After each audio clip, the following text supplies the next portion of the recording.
Good afternoon, everyone who is here in person as well as those on Zoom.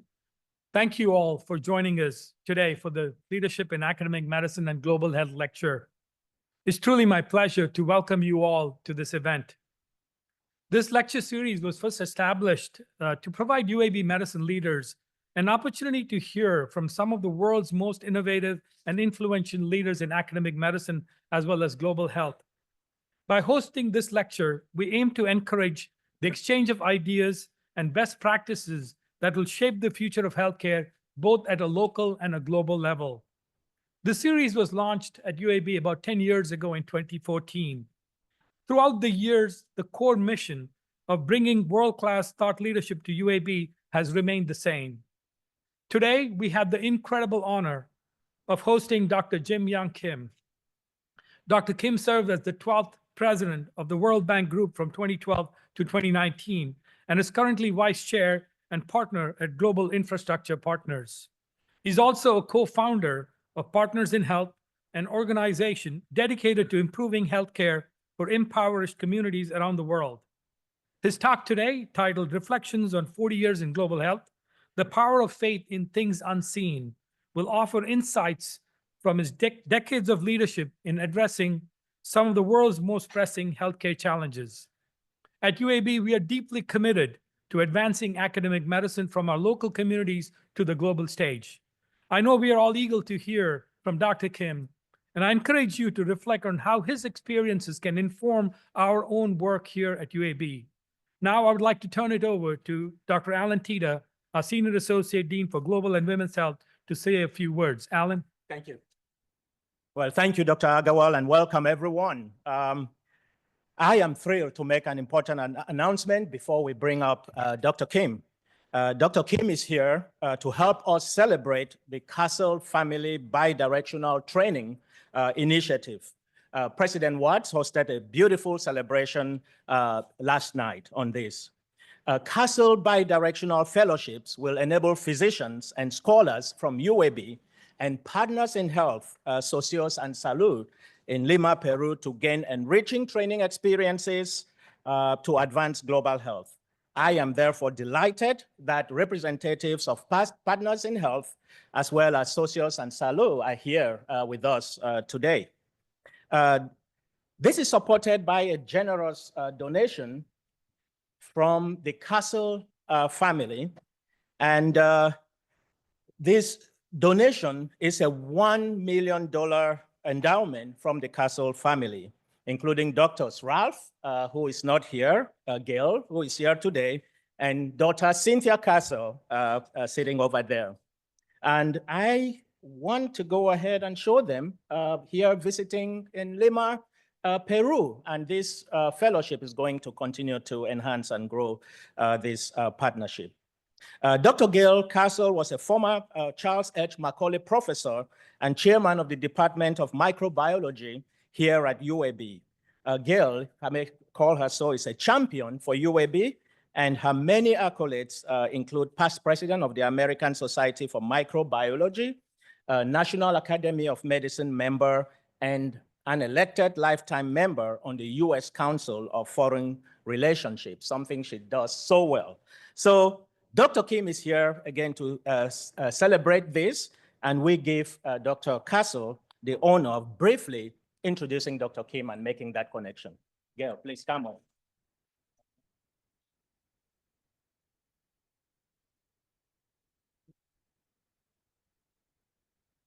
So Jim, thank you so much for coming.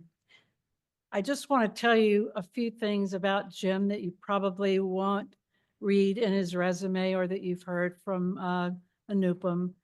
But I guess we've known each other for 20 years almost. 27 years, sorry.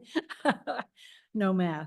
But at any rate, I've been able to follow his career, and you're going to hear, I'm sure, some very important things about his experiences. But what I want this group to know is that because of Jim and our Peruvian partners that are with us today, the treatment of multi-drug resistant TB and TB has been changed by Socio in Peru.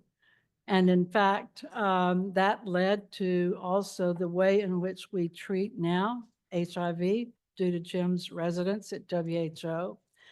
But I can't say enough good things about it. And we'll leave you with the thought that even today, TB kills worldwide more than HIV and malaria combined.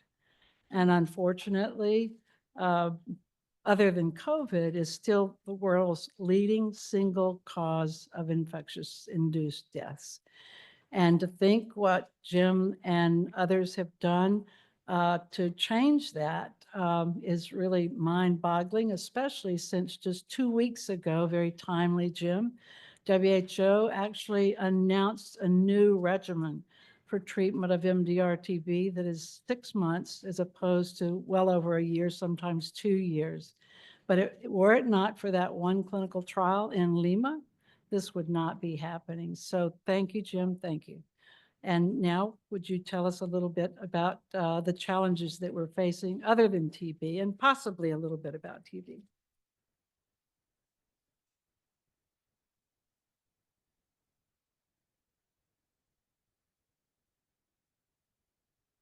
Well, thank you so much, Gail, and thank you, everybody for, let's see, here we go. Okay, for coming. It's a great honor to be here. You know, let me just grab my water.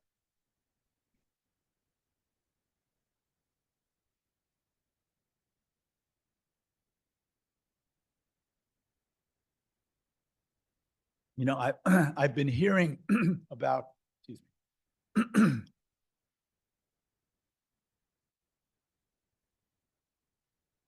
I've been hearing about the University of Alabama, Birmingham for many, many years. And the history in medicine, but also especially in infectious disease and health in developing countries is really something that you should be very, very proud of, and have known about it for years. So I'm going to start by giving a little bit of my personal story, because it sort of comes full circle in the end. But also just to give you a sense of how much things have changed in the world over time. So this is not my mother, but it could have been.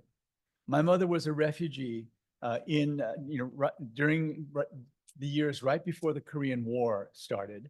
And she literally carried her younger sister, 3-year-old younger sister, when she was 13, on her back, first by foot and then by ship, to go to a southern island off the coast of Korea because of the invasion of the North Koreans during the height of the Korean War. And so at that time, Korea was extremely poor, one of the poorest countries in the world. And when I went to the World Bank for the first time, one of the vice presidents of East Asia put a stack of papers on my desk, and it simply read, "It's funny how wrong we get things sometimes." But here's a quote from one of the World Bank reports from 1962. "Korea would find it difficult without foreign aid to provide its people with more than the bare necessities of life." And so as of 1962, South Korea was so poor, the Republic of Korea was so poor, that the World Bank, which gave loans to just about everyone, refused to give a loan to Korea. So right about at this time, the year after this, they got their first loan, but the conclusion was Korea was so poor, it was the rural part, the rural agricultural part of the peninsula. All the mineral wealth and the industrial capacity was in the northern part of Korea. The idea was that Korea just wouldn't make it, and also they would never be able to pay back loans of any size at all. So fast forward, we at around this time, I lived in Korea from the time I was born in 59 to about 1964, and we moved to first Dallas, Texas, where my father finished his dental education. And then I grew up in Iowa, went to school there and went to medical school ultimately. And when I got to medical school, I met these two people, Paul Farmer and Ophelia Dahl. And this was after I had finished my Ph.D. work. I was so affected by growing up as an Asian American, a Korean American in the Midwest, that I had a tremendous curiosity about Korea. And that's when I went back and I learned the history of Korea, how poor it had been. And I kind of thought, well, you know, what I can do with my life is go back to Korea, relearn the language, because I'd forgotten just about all of my Korean, relearn the language, and then maybe go back and really help them in some aspect of healthcare. So I first arrived there in 1984. It was a great experience. I did learn the language. I learned so much about the culture. But at the time I was leaving, Seoul hosted the 1988 Olympic Games. And it had become such a modern society that the physicians in Korea literally told me, hey, Jim, we actually don't need you. We're doing just fine. And so that was a release for me. But then this was when I met Paul and Ophelia. Paul Farmer had already started his work in Haiti. Most of the work was in the Central Plateau of Haiti. But when I got back in 1988, right after the Olympic Games, actually, we started talking about, well, you know, what should we do? We were both getting MDs and PhDs in anthropology, and we started talking about what should we do now, given that we're in this process of getting these, what Paul called ridiculously elaborate educations. We were finishing our medical degrees, and we were also finishing our PhDs in anthropology. And what he kept asking me was, okay, Jim, so what is the nature of our responsibility to the world, given our ridiculously elaborate educations? And what we decided upon was to start this organization, Partners in Health. For the first probably 4 or 5 years, it was almost solely focused on providing healthcare in Haiti. But then in 1994, I went to Peru for the first time. And this is the community that I started working in with Dr. Jaime Bayones here, Mercedes Becerra. We started our project in Peru thinking, well, we should do more than just Haiti. We were mostly focused on rural healthcare, but we thought, you know, it's a good time to move to more urban settings. And it was a very different kind of situation there than in any place we'd worked before. Our aspirations were very low. We thought, well, you know, maybe it might be possible to start some just basic work. Maybe we can make sure people get vaccinations. We didn't know what we were going to actually do, but we thought we would keep the budget small and we would learn from Peru. But then we started meeting patients like Melquiades. This is Melquiades. And he was suffering from tuberculosis that was resistant to treatment. He had been getting treatments over and over again. And the people at the Peruvian National TB program were blaming it on him, just as they were blaming it on all patients who were failing therapy. But of course, you know, we were well into our careers as internists and infectious disease physicians. And of course, the natural conclusion we were making is these people who are not getting better, they must have multi-drug resistant tuberculosis. So part of my job in those early days working at Socios en Salud, part of my job was to bring sputum samples back from Peru to Massachusetts, right? And so we did the best we could. We put it on ice, we covered them up. But I always tell people, you know, every time I walked through the Miami airport, I looked at every single sign and it said no animals, no fruit, but it didn't say no sputum. So we would bring the sputum samples, take them to the Massachusetts State Lab, and then we would get these panicked phone calls from the people at the Mass State Lab, and they would say, who is this Melquiades person? He has 5 drug resistant tuberculosis. Well, we said to them, don't worry, they're not at the Brigham and Women's Hospital where we're working, they're in Peru. But that's how we first got the sense of how extensive this problem was. And so we thought, okay, we're gonna just talk to a few people. We'll talk to the local TB authorities. We'll talk to people at the Pan American Health Organization. We'll talk to people at WHO, and we'll figure out a way forward. We'll figure out a way to begin treating these people, because what we saw was that they were transmitting the multi-drug resistant TB just fine. Mercedes did a lot of work on showing that there was intrafamilial, intra-household transmission of MDR-TB. But what we didn't expect to find was the reaction of the global health community. So the official policy, this is inside the manuals of the World Health Organization. In developing countries, people with multi-drug resistant tuberculosis usually die because effective treatment is often impossible in poor countries. That was 1996. MDR-TB is too expensive to treat in poor countries. It detracts attention and resources from treating drug-susceptible disease. So we ran right into this. And the leaders of the Peruvian TB program, which had deservedly gained a reputation as being one of the best in the world, they were furious at us, right? Now, so I just want to give you a sense of what that was like. So we were thinking, okay, we're not telling them they're bad. We're not telling them that they're stupid. We're not making any critiques of them at all. We're just saying that we think you have a good number of patients, 50 in a town of 100,000 people, which for all purpose, practical purposes, 50 in a town of 100,000 people is an outbreak of MDR-TB. And so we thought that they would say something like, well, we're really glad that you care about our patients, the Peruvian people, but it might not be possible. That's not what they said. The head of the TB program said to us, if you treat a single person with MDR-TB, we will kick you out of the country. Right?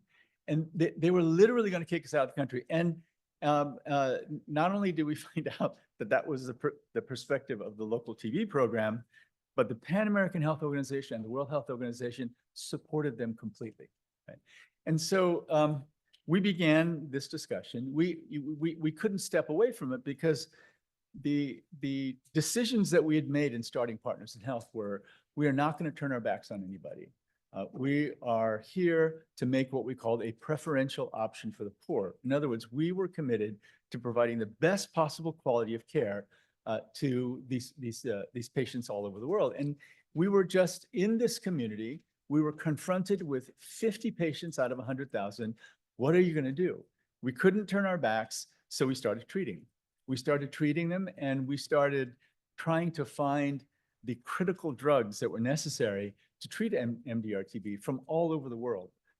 We started causing trouble for a certain company, Eli Lilly and Company, and I'll tell you the whole story there. But we'd heard, excuse me, let me go back. We'd heard that a great microbiologist from the University of Alabama, Birmingham, had just moved from Birmingham to Indianapolis to head up their antibiotic, and antimicrobial work.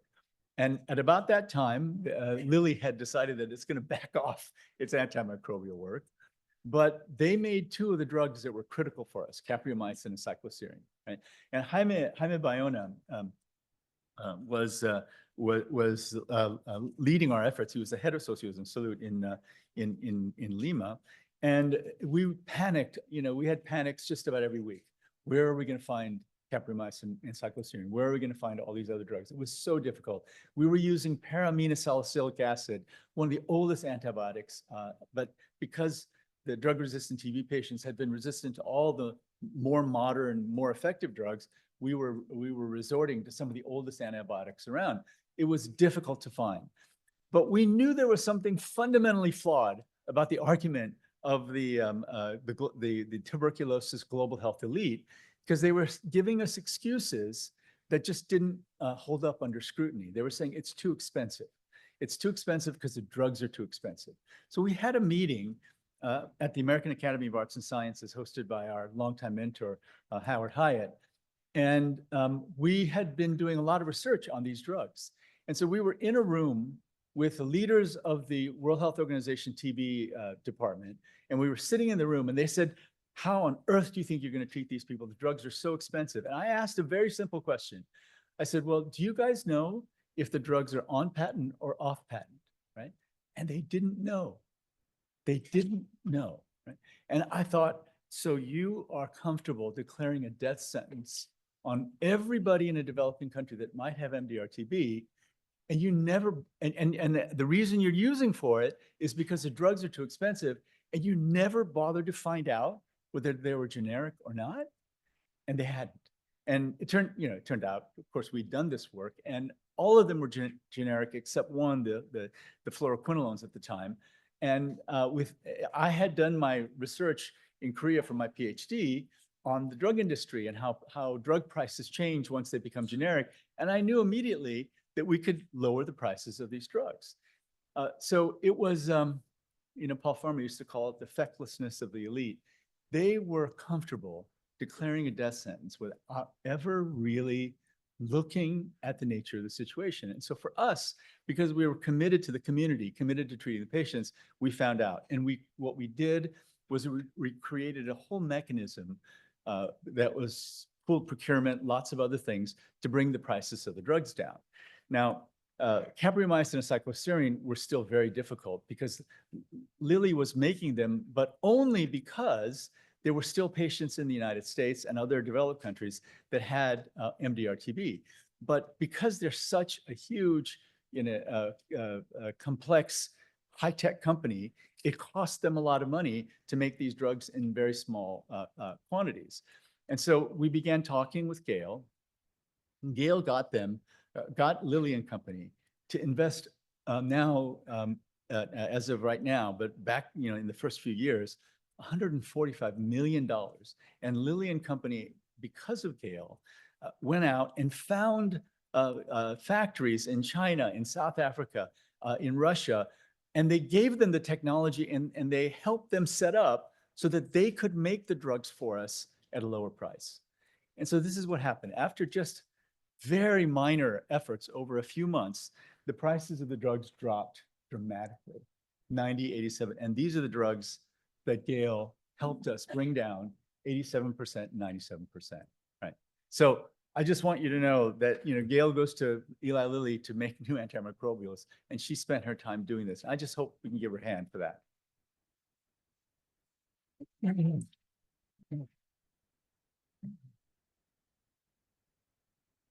So, but what happened was we kept removing the obstacles that they were putting up. We kept saying, yeah, you say that makes it impossible, but look, we lowered the price of the drugs. But it was like, Wile E. Coyote and the Roadrunner. It kept drawing a different line in the sand as we showed them that the things that they told us made it impossible were not actually true.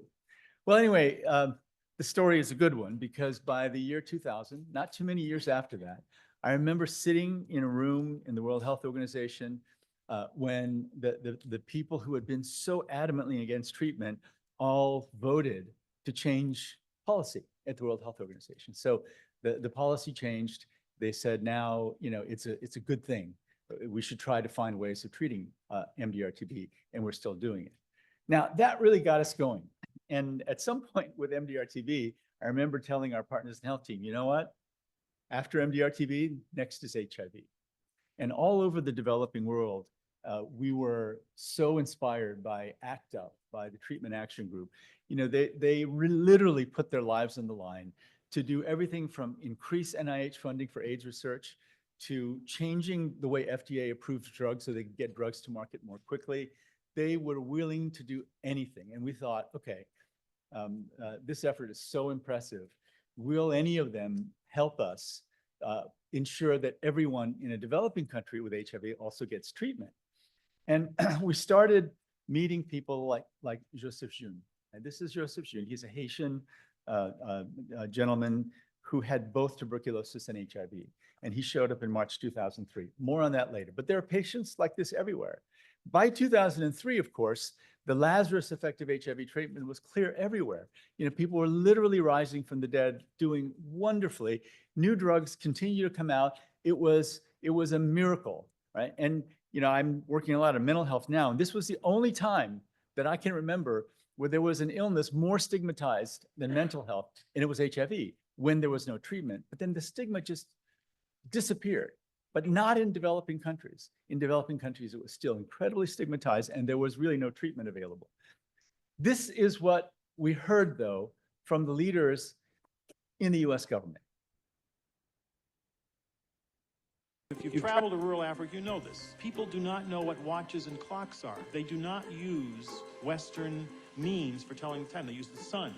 These drugs have to be administered during a certain sequence of time during the day. And when you say take it at 10 o'clock, people will say, what do you mean by 10 o'clock? So that was Andrew Natsios, right? And this will be forever memorialized. And I kind of feel bad picking on him, right? But that's what he said. He said, you can't treat HIV in Africa because Africans don't have watches. Africans can't tell time, right? And he had just recently visited several African countries. And we'd heard through the grapevine from one of the hosts of his visit that, well, you know, Mr. Natsio says that Africans can't tell time, but he was the only one who was late for every meeting. But the point is, I don't blame him because he's not a physician. It was the physicians inside USAID who told him, don't talk about HIV treatment. It's impossible. Don't get us on the hook for HIV treatment. And so I think what happened was Mr. Natsios had spent time in Africa. I mean, I think he cared a lot about Africa. And he wanted to add his own color to the story. Right? He wanted to add, you know, I've been to Africa. I know what I'm talking about. They don't have watches. How can they give them medicines if they don't have watches? Well, for us, of course, when we started treating patients in Haiti, it was so important because, again, this was the greatest moral and ethical imperative that we could imagine. There were 25 million people in Africa living with HIV. And literally everybody, luckily, Tony Fauci was not one of them. Tony Fauci supported the idea. He told us, I don't know how to do it myself. I wouldn't know what to do if you set me in Haiti. But if you tell me that it's doable, then I support you. We'll try to do it. The only support we really were getting were from the activists. And even among the activists, it was only a small group of activists. There were activists who were very famous who told us, well, I'm all for HIV treatment, but you know, extending to Haiti, I don't know if I can do that. But you know, Greg Gonsalves and Eric Sawyer, Mark Harrington, some of the real leaders said, we put our bodies on the line to get these drugs approved and to get them to market. Damned if we're going to allow only rich people to have access to them. So with a small group of people we started in, this is just Joseph June again. And this shouldn't have surprised anybody, but it kind of shocked people. This is him a few months later, right? The Lazarus effect of HIV treatment. And for some reason, seeing these pictures had an incredible effect on people. A few years after this picture was taken in 2006, we went to the, I forget where it was, it's in Toronto, right? The AIDS meetings in Toronto, right?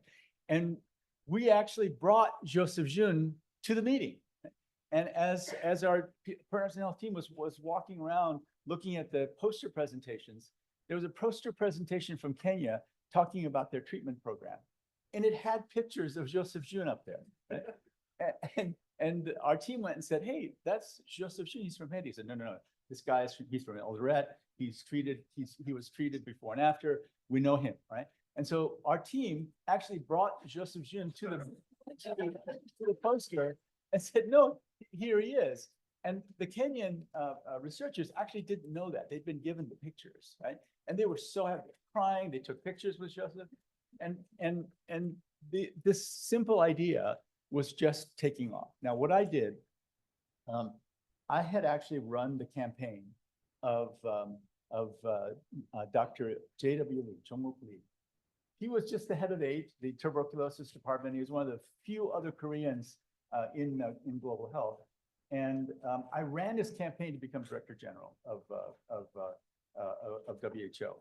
And against all predictions, he won.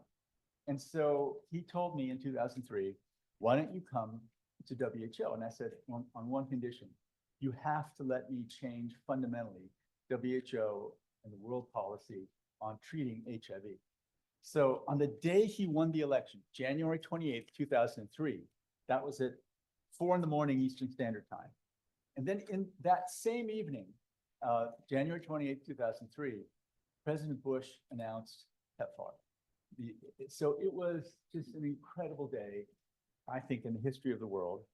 And I told him, I want to go because so far, WHO and maybe even UNAIDS have been obstacles to HIV treatment. Let's change the game altogether. And so one of the first people I brought as we were doing the transition is Don Berwick. Some of you may know him as the guru in the world on quality improvement. Don had become a mentor, a very good friend. we had brought the Institute for Healthcare Improvement to Lima to help us. And in Lima today, Leo can tell you, we still do quality improvement with all the projects that we work on. And so I brought Don to WHO, and I said, what do we need? And he said, you guys need a target. And Don has wonderful sayings. He said, you have to have a clear target and a timeline if you want to do anything. He said, some is not a number and soon is not a time. And that's how most healthcare programs work. Let's do it soon. Let's get as many as people as we can, set a target. And so Gro Brundtland, the previous Director General of WHO, had said in an offhand statement during a speech, if we really do it right, we could probably get 3 million people on treatment by 2005. So one of the activists came to me and said, hey, Dr. Brundtland said 3 million by 2005, 3 by 5, like the 3 by 5 card. And so I said, hey, that's a good idea. And so we started the 3 by 5. And again, I thought, okay, President Bush has said we want to treat HIV. So I'm sure all the opposition to treating HIV will go away, but it didn't. It didn't. Once again, the experts in global health were saying things like, well, this wasn't right in 2003. Well, we've got to balance prevention with treatment.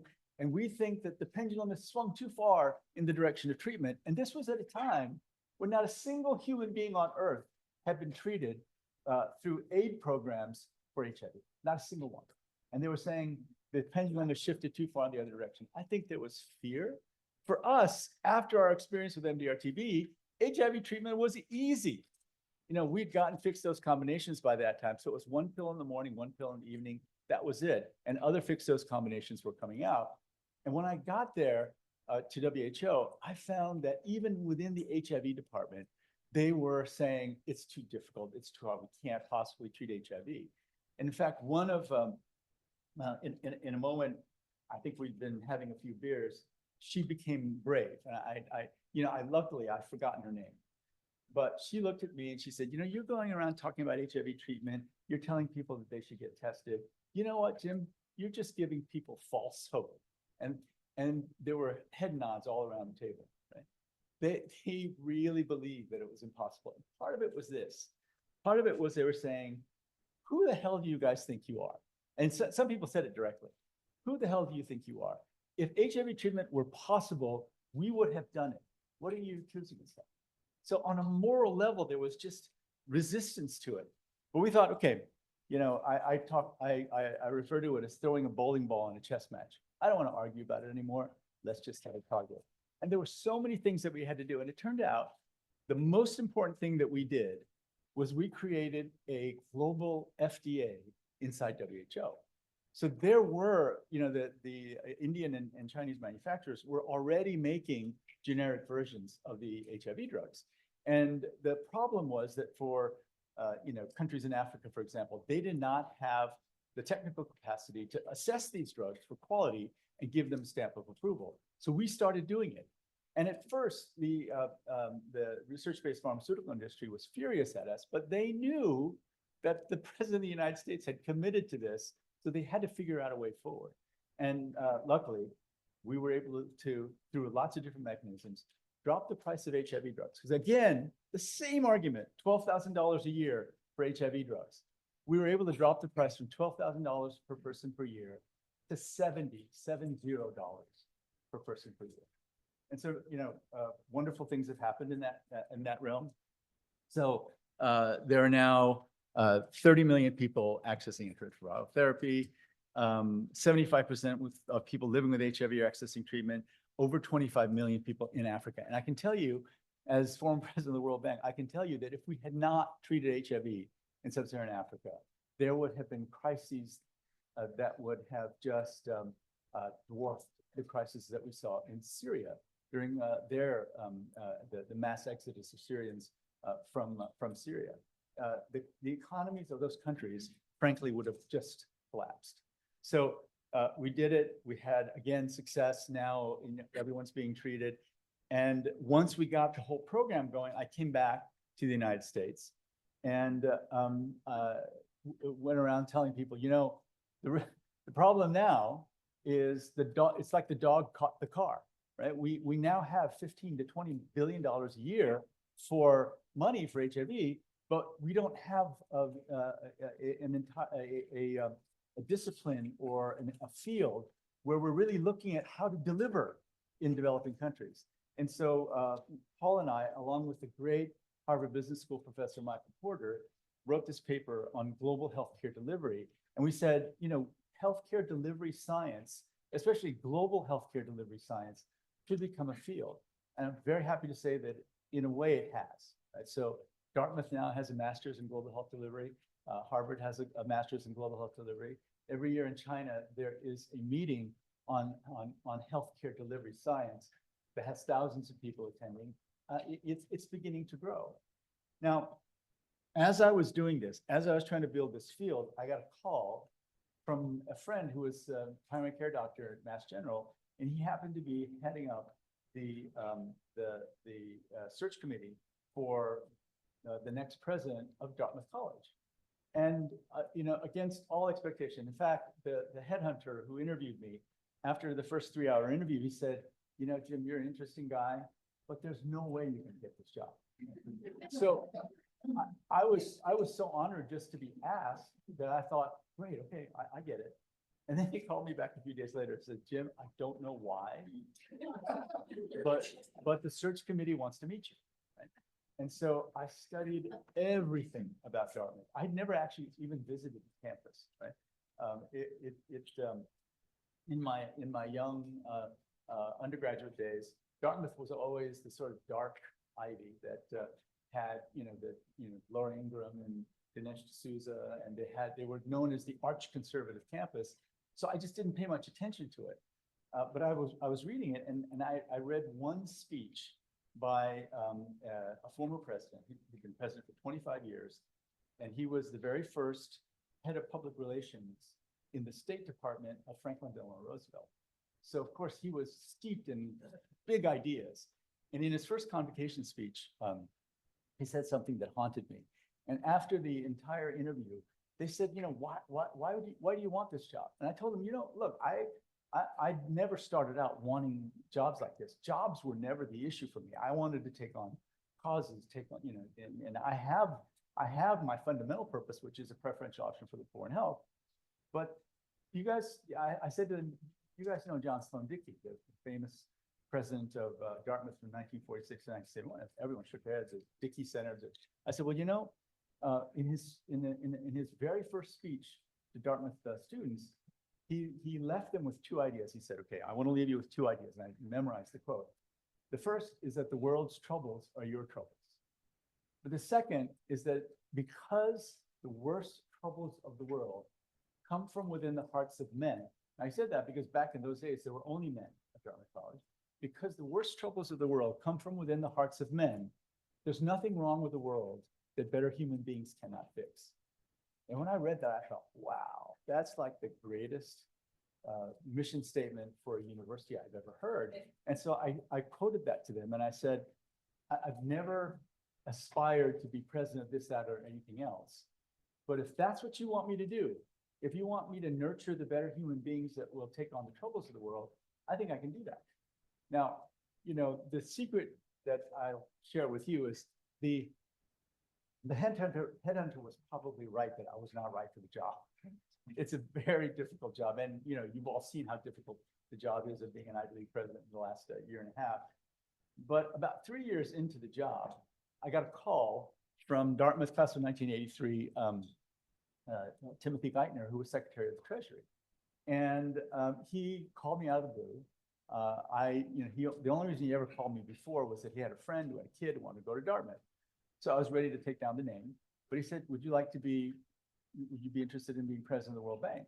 And I told him, I edited a book that said that the World Bank should be closed on its 50th anniversary.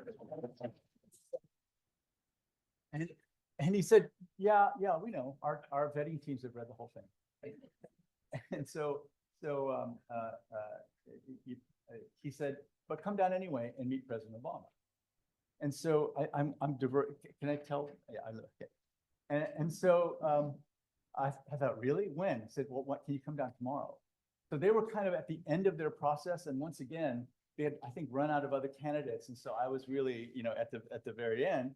But I went down there and I walked into the room and President Obama looked at me and said, so Jim, why should I nominate you, a physician and an anthropologist, and not nominate, say, a macroeconomist? And so I said to him, I said, President Obama, have you ever read your mother's PhD dissertation? Because in 2006, when I really got the full measure of him, I was so impressed. I read everything about him. And it turned out that his mother got a PhD in anthropology at the University of Hawaii. She hadn't published it, so I got it from the University of Michigan Archives. I read the whole thing years before. And so I was there 2 days after they called me. So he knew I couldn't have read it in that time, because in order to just get it from the University of Michigan Archives, it took me about a week.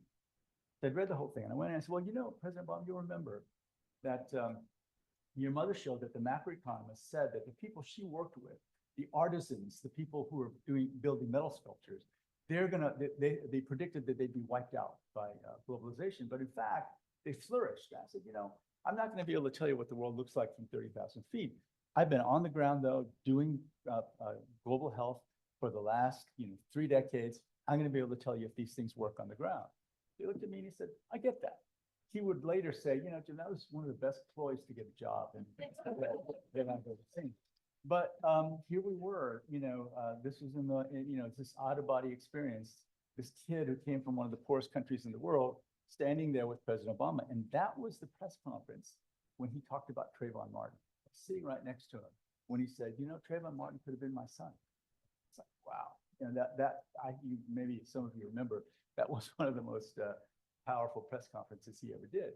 So I became president of the World Bank. We set goals, boosting shared prosperity, ending extreme poverty.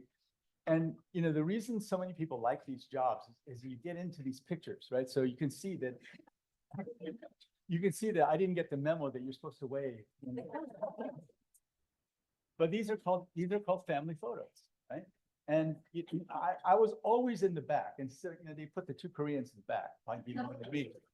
But I was always in the back because everyone was like elbowing to get into the picture. And most people who run these organizations love this kind of stuff. Love the fact, and we were in every G20, G7 meeting for 7 years, so I got to know all of these people very, very well. But I wanted to do something, and so what we were able to do is we created something called the Human Capital Index. Toward the end of my time at the bank, I said, what is the evidence that better health and education outcomes can lead to faster economic growth? And indeed, we found that the countries that had been moving most quickly in improving their health and education outcomes grew the fastest. So now we measure every year, and then publish over I'm not sure how many years, but now they're publishing to try to keep pressure on people to continue investing in health and education. Now, in concluding, I just want to give you a few thoughts. This is the before and after picture. And for young people, when I tell them the story about how some of the brightest, some of the most famous people in the world were saying, we can't treat HIV in Africa. There's this kind of, oh my God, how could they have done that? How could they have possibly done that? But I tell them that's not the lesson from this story. The lesson from this story, to me, is what in 15 years will young people in an auditorium just like this look back on and say, can you believe we did that?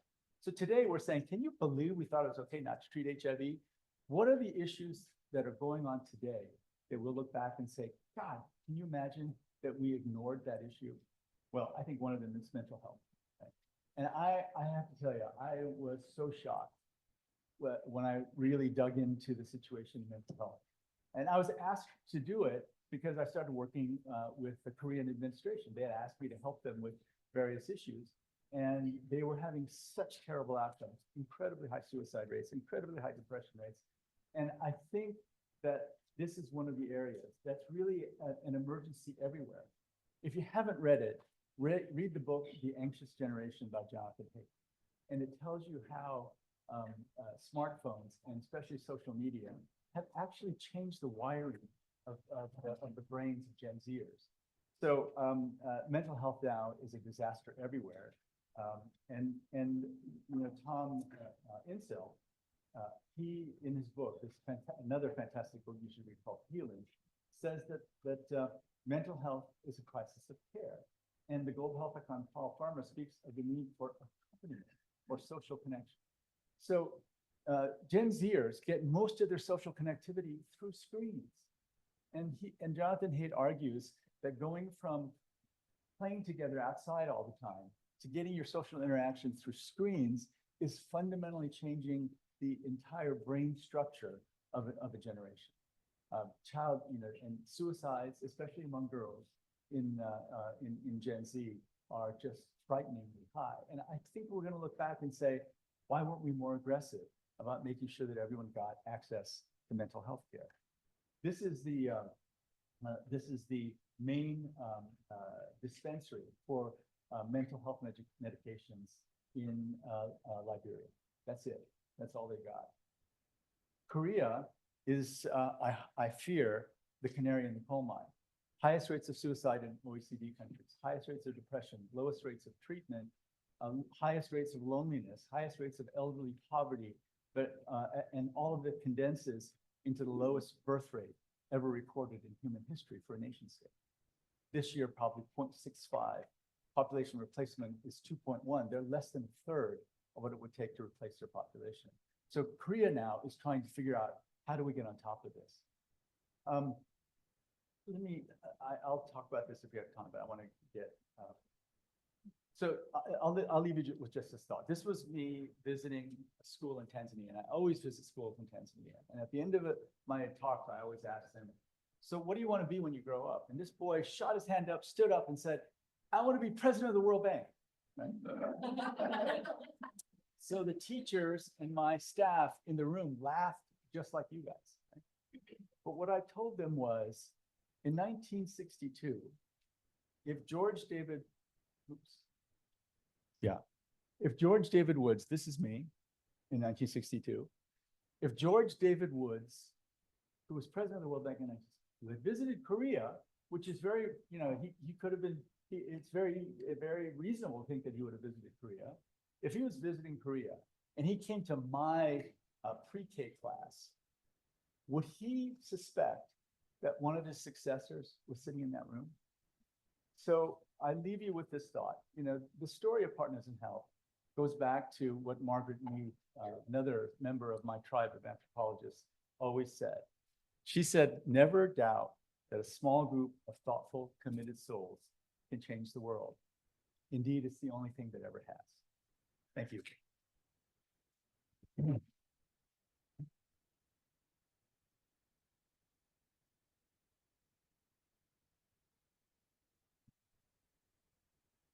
Thank you. Thank you.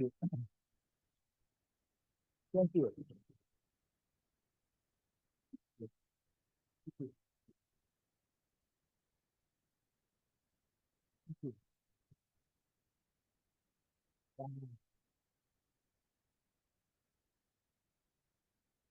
Thank you. Thank you all. Just fantastic. Thank you, Dr. Kim. So we'll have microphones going on both sides, and I think we have time to take a few questions for Dr. Kim. Any questions? I have one question. Thank you so much. It's my great honor to meet you in person. I'm from South Korea as well. And I saw your TED Talks and everything. I'm very excited to see you in person. So I fully support you, sir. Your vision and your enthusiasm, it's like out of this world. However, if you allow me just to play devil's advocate, I'd like to give you. Why don't you just tell me what you think? So whenever I drive through the 65 intersect, there is a lady holding some things and give me $1 or something like that. I didn't read it carefully, but when I passing by, I question to myself, if I give $1, whether I'm going to change your life or not. And the same thing, and it's incredible to help like 30 million people or so. But unfortunately, there is really a small population in comparison to the entire poverty in the world. So I wonder whether if someone says that what your endeavor is going to be only small portion, is not going to change the entire world or shift the paradigms of the extreme poverty, how would you convince them they are wrong? That's a fair question. It's a fair question. So I'd put it this way. I mean, there's a story, there's always the story of the starfish, right? So there were two people walking along the beach, and there were all these starfish that had been stranded on the beach. And one of them picks up a starfish and throws it back in the ocean. And the other person says, come on, man. I mean, you can't, how can you, we can't get all the starfish back into the ocean. How are you going to make a difference? And the person who threw it in, she said, well, made a difference to that one. And so it's a very simplistic story, but for us, for all of us here at Partners in Health, we started with a fundamental conviction, and that's what we live by. And when we got to these problems that we found, we didn't know what the outcome would be. I'm telling you the story as if, you know, we knew it all along. You know, our assumption, you can ask anybody here, what we assumed was we're going to lose, we're going to be crushed, we're not going to have enough money, and we're going to feel very sad, but we don't care because our commitment is to the poor. We made a commitment to make a preferential offer for the poor, and we're going to do it no matter what. And I have to say, you know, even in the places that I work today, I'm trying still to live every day so that something that I do on any given day is going to help somebody, right? And so I think that's the best you can do. You never know what the outcomes are going to be. I mean, you never know where it's going to go, but you do know what it's like for you if you succumb to cynicism and you don't do what you believe is the right thing to do every day. That will really get you, right? If you, there was a guy who was at the World Health Organization TB department, and he said, you guys are, and he was angry. His initials are CD, you know what I'm talking about. He was angry, and he said, you know, you guys are so unrealistic. You guys are, you know, so moralistic. You know, there's not enough money in the world to treat MDR-TB. And if I have to walk over dead bodies of people with MDR-TB, I'm happy with that, right? So, you know, to me, that was some insight into his soul, right? And unfortunately, that's what he has to live with for his life, right? And for us, what we lived with forever was, even if we lose, we're going to keep doing this. So continuing to do the right thing is, you know, what did Martin Luther King say? The time is always right to do right, right?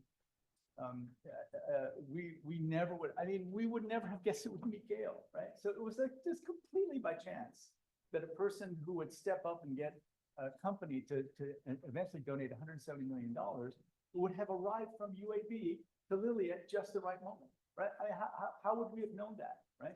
If we had calculated, well, we're only going to do this if we can get Gail Castle to go from UAB to Lilly. we would never have done it. Yes. Thank you. Any other questions? So while you're doing, do we have one online? Yes.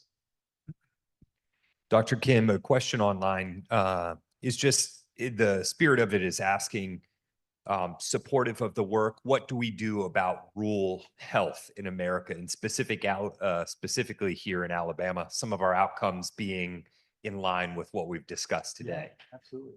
So we just talked with Don and the people of the UAB healthcare system. If you don't mind using the mic. Sure. The UAB healthcare system. And, one of the things, we are, our teams, we have we're working in Montgomery right now, doing community health worker kind of activity. I truly believe, I mean, you read the quote from Tom Insel. He thinks accompaniment is the key for better mental health outcomes in the United States today, right?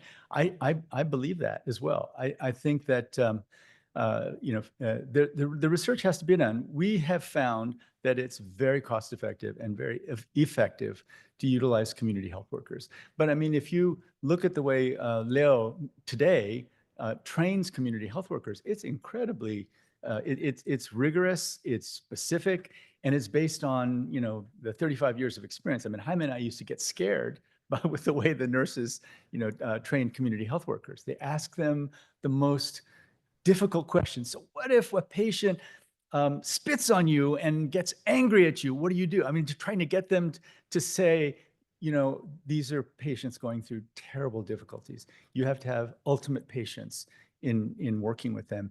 And, you know, that was a huge part of the success of Partners in Health, that we got the training and the specificity of the training right with community health workers. If you get that right, I think they could have a huge impact in rural health. Yeah. All right, last question.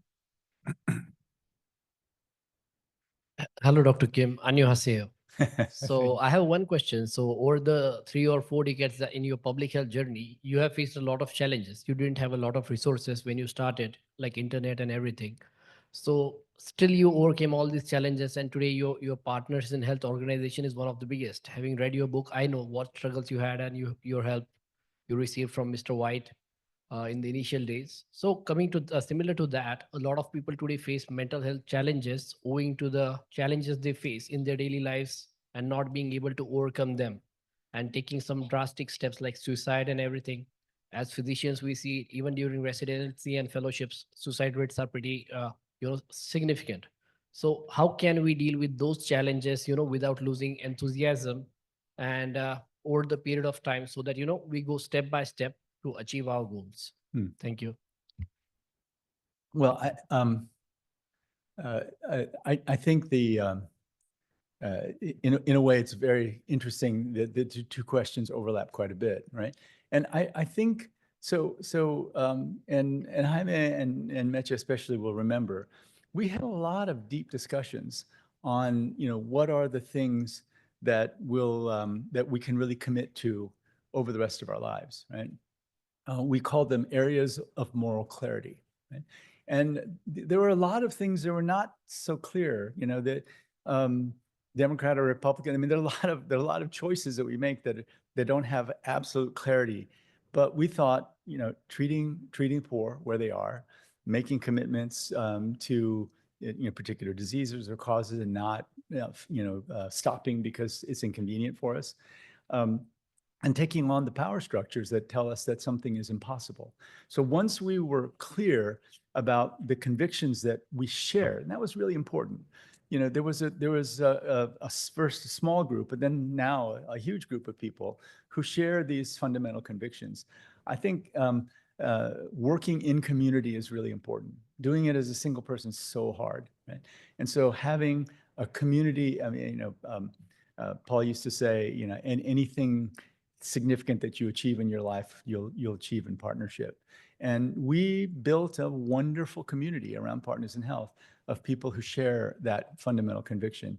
Because I think it's hard to have that conviction as a lone individual in a larger system. But I think you'll also find that if you really look, it won't be that difficult, finding that community. Thank you. Yeah. So thank you very much for coming. I was supposed to give closing statements, but all I will say is thank you, Dr. Kim. We've worked you very hard during this trip, and this is just a token of our appreciation. Thank you. And thank you all for coming out. Appreciate it.